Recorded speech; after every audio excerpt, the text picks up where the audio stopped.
Hello friends, it's me, and today we're checking out the Avatar Sky Bisons. No, the Avatar Flying Sky Bisons. Flying Sky Bisons? Seriously? Avatar The Last Airbender. I mean, where do you even begin? Why don't firebenders' clothes burn? What would happen if the moon really were to disappear? And how is it that this cabbage merchant is so darn successful? Probably some sort of embezzlement scheme, who knows? But my biggest question of all is about Appa. He's this gigantic buffalo thing with 6 legs and 0 wings, and yet he can fly? I mean, even if he can airbend, are we just supposed to believe that he can just float around weightlessly through the air? Yes, this is an isekai. This is supposed to be a other world. This is a fictional world. Come on, MatPat, you think too much, man. You think too much. Are we supposed to take that as fact? Or Yes! Pure Nicktion. Now hold on, let me address the giant sky bison in the room here, folks. I know that Avatar The Last Airbender is based in a fantasy world, and I recognize that it's obviously not claiming that something like this is possible in real life. But Avatar has time and time again proven that they're not just making it up as they go along. When it comes to bending, there are clear and established rules in place that govern how this whole thing works. In general, a bender can't really manipulate an element to do something that it wouldn't be capable of doing in reality. A water bender, for instance, can turn water into ice because water can turn into ice IRL. But they wouldn't be able to turn water into something like, I don't know, bubble gum. And a sealed earth bender can bend metal if it contains trace amounts of the earth that it was extracted from. But they won't be able to bend something like clouds. So to answer this one, we're gonna need to combine our real-world science with the fictional science of airbending. The only difference between air in the real world and air in the fictional world is that in the show, air can actually be directed. It can be manipulated by the benders. So what we're here to find out today is, would that be enough to make Appa fly? We know from the episode The Firebending Masters that flying bison were indeed the first airbenders, and that they fly by controlling the air currents that exist around them. But how exactly could that work? Could it even work in the first place? The obvious option here would be for Appa to blast air at himself up from below and launch himself into the sky. But think about how much force that would take. According to Newton's third law of motion, every action has an equal and opposite reaction, which means that Appa would need to hit himself with a blast of air at least equal to his own weight in order to lift off the ground. I guess you could call that one an opposite reaction. Huh?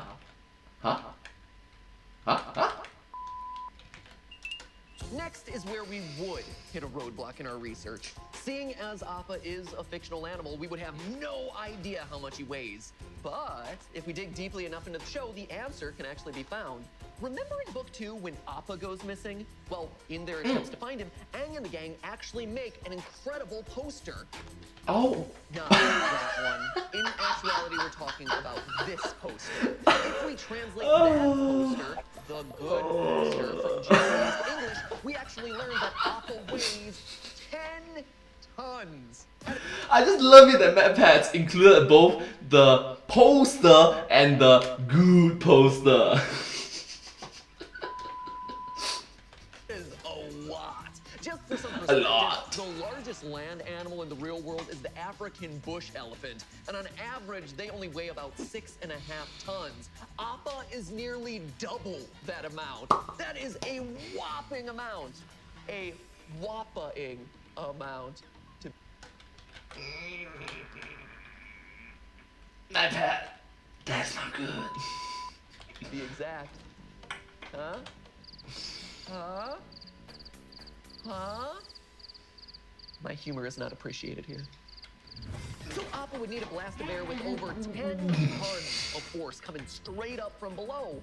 But this is gonna cause a few issues. The air has to come from somewhere after all. Remember, airbenders can't just create air out of nothing. It needs to be sucked in from his surroundings. So if Appa were truly drawing air from around him to generate 10 tons of force, he would create winds of 97,000 miles an hour. 97 1,000 miles an hour. The absolute strongest hurricane winds to ever be recorded have only gotten to about 145 miles an hour. It would create a sort of whirlwind effect, all culminating on Appa, and nothing in his general vicinity would be safe. But we know from the show itself that this just isn't how it works. Watch as Appa takes off here. Look at his surroundings. These trees would be ripped out of the ground, and there is no way Toph would be still standing there. I don't care how grounded she is. Get it? Grounded?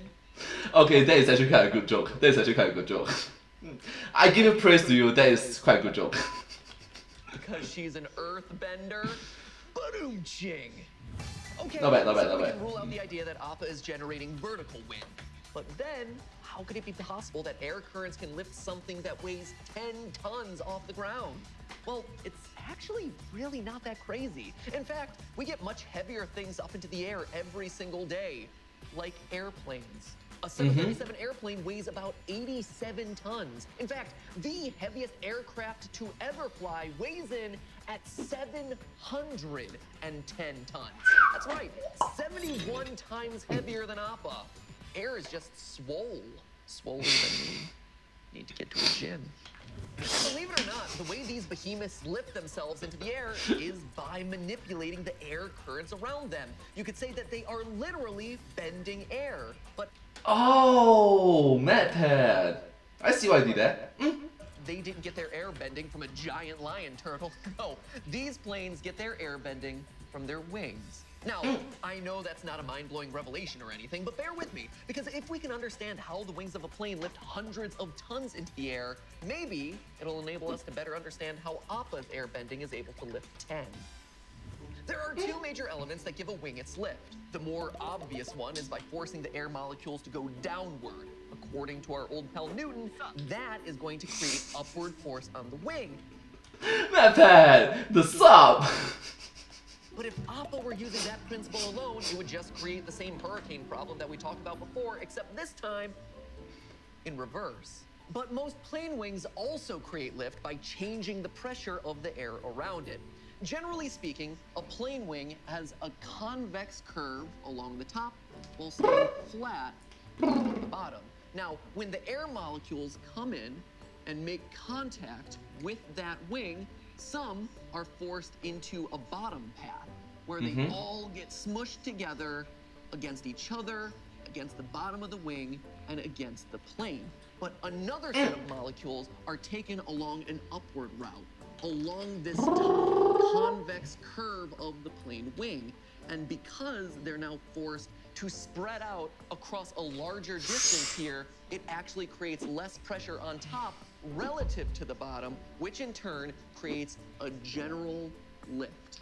As such, the plane goes up. Don't believe me? All right, well, I made my own version of a plane wing. And Oh my gosh, I love it that MatPat just said, hey, you don't believe me? Understandable. Seeing is believing, so let's do an experiment. just by using the standard hair dryer, we can create lift. Let's do this. Science activate. You notice that Science activate! I'm directing the air directly at the wing, straight on, so the hairdryer is not pushing the wing up from below. Instead, the wing itself is doing the splitting of the air onto those two different paths that we talked about, changing the pressure of the air going over it relative to the pressure of the air going under it, therefore making the wing lift up into the sky like this. It's this basic principle that allows these colossal machines to fly. Do you even lift, bro? And by bro, I mean air? Yes. Yes, it does. Come on, do you even believe, bro? MatPat, you live air. I try.